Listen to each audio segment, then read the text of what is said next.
यही 5 minute video गोटे student life को चेंज करि पारे। तेणु ध्यान पूर्वक शुण। एग्जाम प्रिपरेशन मेथड रे कौन कौन सब उपरे गुरुत्व देबा को पड़िबो। Point number 1 time management, point number 2 psychological management, point number 3 study management, point number 4 TAT formula कौन किभली ताको इम्प्लीमेंट करके 100% सक्सेस पाई परिबो। Point number 5 exam plan making implementation रे फरक कौन होची। Point number 6 time table study ना रैंडम स्टडी किभली करिवो। Point number 7 short question long question management ठीक से न करि पारले मार्क रे केमते कमी जीवो।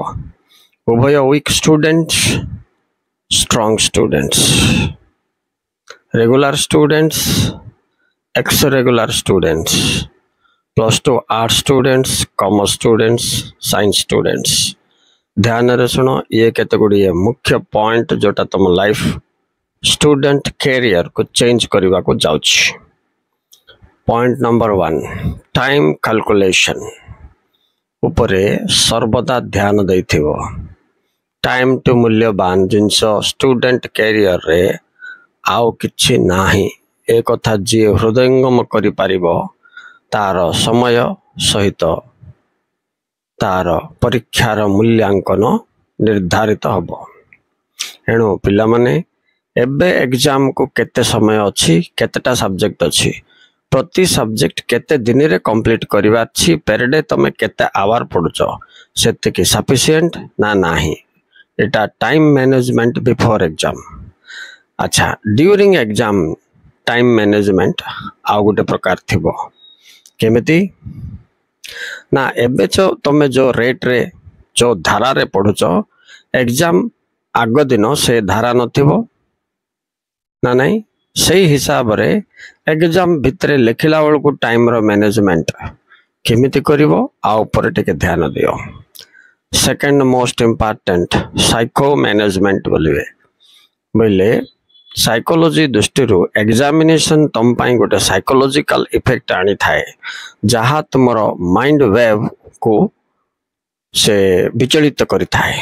तेणु या पूर्वर जदि तमे सबु यूनिट वाइज कोर्स कंप्लीट करकी सेल्फ स्टडी कर देथिबो ताहले तुमको ड्यूरिंग एग्जामिनेशन टेंशन नथिबो। स्थिर बुद्धि स्थिर माइंड रे पॉइंट वाइज क्वेश्चन आंसर लिखि पारिबो। एथि पई उपाय कोन, परफेक्ट माइंड सेटअप माने गोटे क्वेश्चन जदि पढिबो 3 मार्क हेले केमति लिखिबी, केतरा पॉइंट लिखिबी, 4 मार्क हेले केतरा पॉइंट लिखिबी, 8 मार्क हेले किभली साइड हेडिंग मेंटेन करी इंट्रोडक्शन आ कंक्लूजन लिखिबी। आर माइंड सेटअप पूर्वरु करने थिबो। राइट। Next study method. देखो स्टडी को कथा को आइला बेल को पिला माने दुईटा जिंस, एक study method, 2 study material. Study method तमे एमती करिवो जेमिति कि इंपोर्टेंट क्वेश्चंस फास्ट कंप्लीट कर दबो, तापर तार राइटिंग हैबिट करथिबो। काहे कि परीक्षा रे लिखिले मार्क आइबो, क्लासरूम रे कोइले मार्क आइबोनी। लेखा ऊपर गुरुत्व दियो। Writing methods point wise paragraph wise केमति करिवार एथिपति कोनोसी निकटस्थ टीचरंकर ध्यान रे रुह ओ हेल्प नियो। मटेरियल पूर्वरु स्टडी कर दैथिबा अछि माने रेडी कर दैथिबा अछि।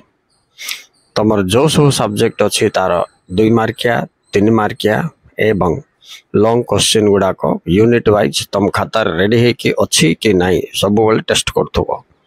राइट। ये बहुत महत्वपूर्ण, ये तुमको परीक्षा युद्ध। तेणु एगुड़ा तुम अस्त्र शस्त्र। चलो नेक्स्ट पॉइंट जीवा। TAT फॉर्मूला कौन। ये TAT फॉर्मूला ही लाइफ चेंजिंग।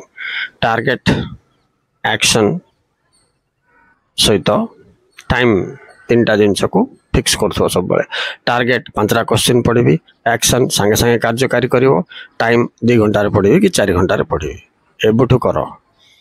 टोटल सेमती एग्जाम भितरे एतटा लॉन्ग क्वेश्चन एतटा शॉर्ट क्वेश्चन एतटा 2 मार्किया क्वेश्चन कंप्लीट कर देबी ओके प्लान मेकिंग रे प्लान मेकिंग तो समस्त करती किंतु इम्प्लीमेंटेशन कार्यकारी करने लोक मात्र 10% कि 15% पिला रखती जो मानकर रिजल्ट ए ग्रेड होता आम से सब वर्ष देखुचे नुआ कथा किसी ना तेणु प्लान करने अपेक्षा इम्प्लीमेंट करने आड़े ध्यान दियो नेक्स्ट आइला टाइम टेबल ना random study method time table करिया पिला मनकर मो देखछि टाइम टेबल कर दियंती तापरे टाइम गोटे आड़े जाए टेबल आ गोटे आड़े जाए तांके आ गोटे आड़े रहि जांती तेणु रैंडम स्टडी करने द्वारा किसी क्षति नहीं स्टडी आवर फिक्स कर दियो सब्जेक्ट चेंज करो चेंज कला परे 2 marks question 3 mark question complete करथो ये ऊपर विशेष गुरुत्व दियो एवं एमसीक्यू बा बिट क्वेश्चन पर बहुत गुरुत्व दियो राइट एगुड़ा क्वेश्चन नॉलेज रखला परे चाहिले तमे लॉन्ग क्वेश्चन भी लिखिबा पाई बोलकी तार धारा ऊपर फोकस कर देथो तेणु तमे मन रख वीक स्टूडेंट हो जदि ताहले तमे प्रथमे 2 मार्क 3 मार्क ऊपर विशेष गुरुत्व दियो तुमरो 1 मार्क एमसीक्यू मध्य ताई भितर कवर हो जिवो आ स्ट्रांग स्टूडेंट जो माने 2 मार्क 3 मार्क ऊपर प्रथम गुरुत्व दियो ताकू मिसे कि लॉन्ग क्वेश्चन केमती लिखिबार गोटे लॉन्ग क्वेश्चन रो गठन को देखिरी ये तमे पढिथिबा 3 मार्क को केमती से भीतर सजाई पारिबो सेतिपति गोटे माइंड सेटअप परीक्षा पूर्व रखिक ऑलरेडी गोटे थोड़ा ट्रायल बेसिस रे लिखिक देख ओके उदाहरण स्वरूप तमे संघीय व्यवस्था धरी पॉलिटिकल साइंस रो कोई भी अलग अलग 3 मार्क पढ़िच कौन कौन पढ़िच दौत सरकार अलग पढ़िच क्षमता बंटन अलग पढ़िच ओके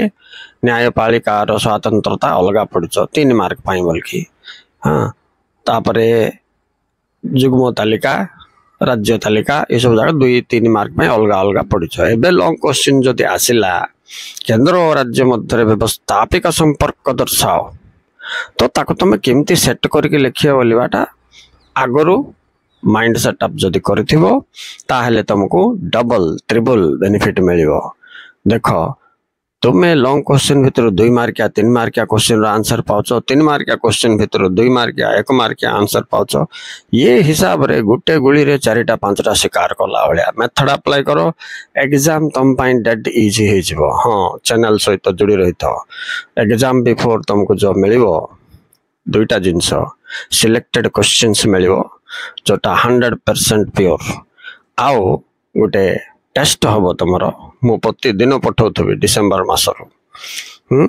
सो सेल्फ टेस्ट बोलिए प्रतिदिन 5टा क्वेश्चन सब सब्जेक्ट अलग अलग करके दौथि तुम्हें ताइरु क्लैरिटी अच्छी कि नहीं तुम प्रैक्टिस करुथ राइट तुम्हें लिख से क्वेश्चन रो आंसर गुड़िक हम बोले मत व्हाट्सएप रे पठ मु चेक करी तुम writing skill point wise paragraph wise को क्वेश्चन केमती लिखा कथा से हिसाब रे तुम मेंटेन करि पारछो कि नहीं नहले गाइड करबी please join the institution and also join in WhatsApp 9078082748 connect with WhatsApp for notes PDF and correction of your answers and clarifying your doubts. Thank you very much for watching. Visit again to this channel to remember the main points once more. Bye.